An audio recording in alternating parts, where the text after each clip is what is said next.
Bonjour à tous, on commence cette revue de presse en France avec la une journal Le Progrès. Et forcément, ce qui fait la une ce matin, c'est la qualification de l'OL face à la Juve hier soir. Malgré la défaite 2-1, les Gones verront Lisbonne et les quarts de finale de la Ligue des Champions pour le Final 8. Pour le quotidien local, c'était Maestro OL hier soir.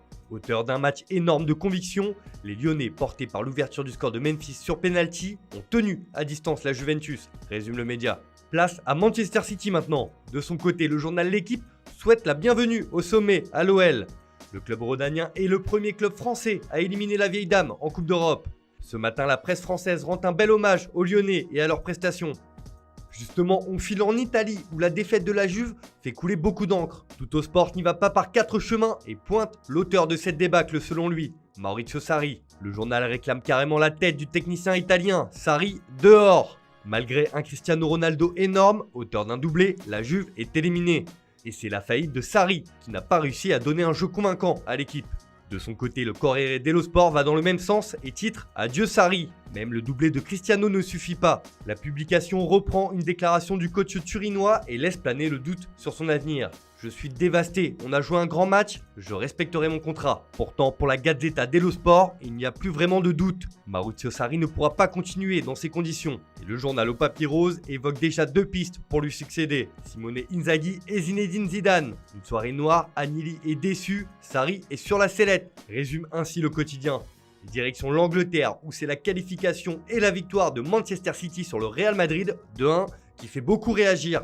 Le Guardian fait dans le jeu de mots ce matin avec la vraie affaire réalisée par les hommes de Pep Guardiola. Sterling et Jesus se sont régalés des errements défensifs de Madrid pour faire passer City. Pour le Daily Telegraph, cette rencontre valait la peine d'attendre. Après 163 jours, City a enfin achevé Madrid. Après avoir sorti les merengues, City est prêt à conquérir l'Europe, écrit de son côté le Daily Mail. La presse anglaise est unanime ce matin et salue la performance des Citizens. En Espagne, ce n'est pas la même histoire. La défaite du Real Madrid contre Manchester City fait des gros titres. Et forcément, c'est la prestation de Raphaël Varane qui est pointée du doigt. Pour Marca, le Real a offert deux cadeaux et c'est le retour à la maison.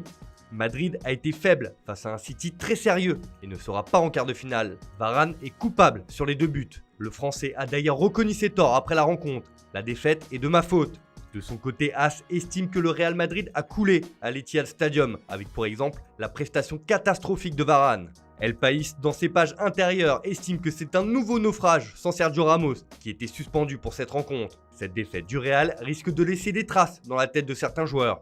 On termine ce tour de la presse avec du mercato qui nous emmène au Portugal, avec des nouvelles concernant l'avenir d'Edinson Cavani. L'Uruguayen fait la première page de Record, qui annonce que l'ancien joueur du PSG aurait accepté un contrat de 3 ans avec Benfica. La durée du contrat n'est pas un problème. L'attaquant s'est déjà montré satisfait du projet sportif et des conditions du club, écrit le journal. Libre de tout contrat depuis son départ du PSG, Cavani devrait donc bien rebondir au Portugal. Son ancien coéquipier dans la capitale française, Zlatan Ibrahimovic, est lui en bonne voie pour prolonger à l'AC Milan, nous apprend le Quotidiano Sportivo.